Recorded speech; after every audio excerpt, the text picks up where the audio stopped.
Good morning, good afternoon, good evening, अस्सलाम वालेकुम और सत श्री अकाल ते नाली नाल जी आया नु welcome back to our new video. जी तो हम आज आपको लेके चलते हैं नियाग्रा फॉल्स जो कि कनाडा के ओंटारियो में लोकेटेड है। जी तो ये वीडियो यहाँ से स्टार्ट होती है कि रात को बैठे बिठाए हमारा एमी फैमिली प्लान बना के अच्छा जी चलो जी बच्चों की स्कूल की छुट्टियाँ ख़त्म होने वाली हैं तो हम कहीं ना कहीं चलते हैं, तो इसलिए हमने प्लान किया, ये डिसाइड किया कि हम नियाग्रा फॉल्स चलते हैं। इसकी वजह से हमारा सुबह जल्दी उठना तो लास्ट में था क्योंकि हमारे घर से नियाग्रा फॉल का सफ़र जो था उसकी जो ड्राइव थी वो ऑलमोस्ट 2 आवर्स की थी, जिसके लिए हमारा सुबह उठना बहुत ज़रूरी था। सुबह उठते ही हमने सबसे पहले नाश्ता किया, फिर जाने की तैयारी की, पैकिंग की, कुछ साथ लेके जाने के लिए रास्ते में जो तैयारी होती है वो की हमने। उसके बाद जो लेडीज़ हैं वो तैयार होने गई, मतलब अपने चेहरे पे मीनाकारी करने गई, मेरे हस्बैंड के ज़ुबान में चेहरे पे चेहरा चढ़ाने गई। फिर जब सब रेडी हो गए फिर हमने अपने सफ़र का आगाज़ करने से पहले एक छोटी सी दुआ की, फैमिली प्रे की और फिर हमने अपने सफ़र का आगाज़ किया। और ये जो वीडियो साथ साथ चल रही है ये सारी सफ़र की वीडियो है और जो हमारा पूरा रास्ता था वो बहुत अच्छा था, हमने बहुत एंजॉय किया जाते हुए राइड को। और वेदर तो बहुत ही प्लेजेंट था, बहुत मज़े का वेदर था जिसकी वजह से हमें मज़ा आया। हल्की हल्की से ठंडक भी थी लेकिन मतलब नॉर्मल था टेम्परेचर, इतनी ज़्यादा ठंडक भी नहीं थी, ना सर्दी थी ना गर्मी थी, मज़े वाला टेम्परेचर था। आप देख ही सकते हैं कितना प्लेजेंट और कितना मतलब खिला खिला और अच्छा, और हवा भी अच्छी चल रही थी। इस पूरी वीडियो में आपको गाड़ी देखने को मिलेगी कि जो हमारे बिल्कुल आगे आगे है वो हमारे फैमिली मेम्बर, हमारे बड़े भाई की गाड़ी है। हमने सोचा क्यों ना इनके पीछे पीछे गाड़ी चलाई जाए, बड़ों के नक्शे कदम वैसे भी चलना चाहिए, तो हमने सोचा क्यों ना गाड़ी भी इनके पीछे पीछे ही चलाई जाए, जैसे कि चोर की गाड़ी के पीछे पुलिस की गाड़ी। जी तो ये मैं हूँ और मेरे हस्बैंड हैं और पूरे रास्ते में मेरा ये काम था कि वीडियो बनाना, चपड़ चपड़ करना और कुछ ना कुछ खाते पीते रहना। और मेरे हस्बैंड का काम ये था कि 2 घंटे ख़वार होकर ड्राइव करना और सिर्फ मेरी हाँ में हाँ मिलाना। जी तो ये तो होगी सारी उल्टी सीधी इधर उधर की बातें। अब हम आते हैं सीधी पॉइंट की बात पे। अब हम आपको थोड़ी सी इन्फॉर्मेशन देते हैं क्योंकि हमारी वीडियो का मकसद सिर्फ और सिर्फ आपको न्यू प्लेसेस दिखा के इंटरटेन करना नहीं बल्कि उनके बारे में इन्फो देना भी है। जी तो आज हम जा रहे हैं नियाग्रा फॉल और अब हम आपको नियाग्रा फॉल के बारे में बताते हैं। नियाग्रा फॉल इनकॉर्पोरेट हुआ था 1904 में। अब आप सोच रहे होंगे कि इनकॉर्पोरेट क्या है। अब मैं आपको इसके पीछे की थोड़ी सी बैकग्राउंड हिस्ट्री बताती हूँ जिससे आपको पता चल जाएगा कि इनकॉर्पोरेट होने का मतलब क्या है। जी तो स्टार्ट में ये एक छोटा सा गांव था जिसका नाम एल्जिन था। फिर 1856 में इसको एक कम्युनिटी के साथ मर्ज किया गया यानी मिलाया गया जिसका नाम क्लिफ्टन था। 1856 से 1881 तक ये जगह क्लिफ्टन के नाम से मशहूर रही और फिर 1881 के बाद इसका नाम टाउन ऑफ नियाग्रा फॉल्स रखा गया और फिर 1904 में नियाग्रा फॉल्स रखा गया।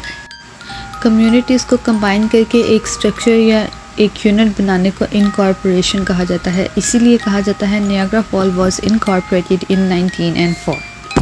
नियाग्रा फॉल्स 121 ईयर्स ओल्ड है लेकिन जो उसकी फॉल है वो 12,000 ईयर्स ओल्ड है।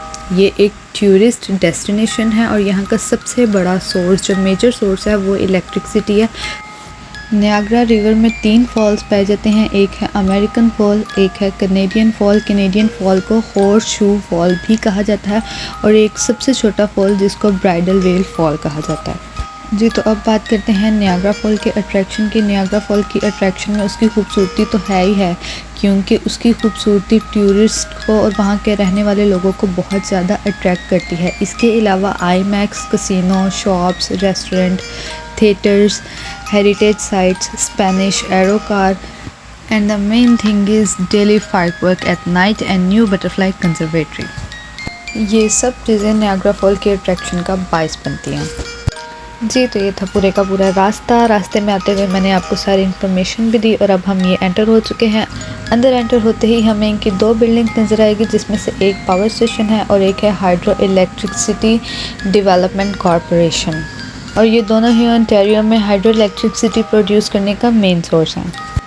और यार अंदर एंटर होते ही तो मेरा दिल वैसे ही गार्डन गार्डन हो गया था, बाग बाग हो गया था, क्योंकि यहाँ पे बेतहाशा ग्रीनरी थी और ऊपर से मौसम तो बहुत ही औसम ब्लॉसम था, बहुत ही मज़े का मौसम था, वेदर बहुत ही प्लेजेंट था। इसलिए हमें नियाग्रा फॉल का टूर करने में, विज़िट करने में बहुत मज़ा आया। हमने बहुत इंजॉय किया। हमने स्काई व्हील की राइड भी लिया। अब आगे वीडियो में हम आपको स्काई व्हील की राइड भी दिखाएंगे और पूरा व्यू भी करवाएंगे, क्योंकि हमारे पास टाइम थोड़ा था, इसलिए हम सिर्फ स्काई व्हील की ही राइड ले सके। ये जो बिल्डिंग पीछे गुजरी है, बातों बातों में इलेक्ट्रिसिटी डेवलपमेंट बिल्डिंग है। तो यहाँ से अब हम आगे टर्न होंगे पावर स्टेशन की तरफ और अब हम आपको पावर स्टेशन के बारे में थोड़ी सी इंफॉर्मेशन देते हैं। जी, तो ये है इनका पावर स्टेशन जो कि 1905 में कंप्लीट हुआ था। ये नियाग्रा फॉल का यानी कनेडियन साइड का first largest power plant scale है जो कि हाइड्रेट इलेक्ट्रिसिटी प्रोड्यूस करने में आज तक यूज़ होता है। इसकी जो सबसे पहले मेजरमेंट थी वो थी 296 फीट एंड 90 मीटर्स। इसमें टोटल 11 जनरेटर्स पाए जाते हैं।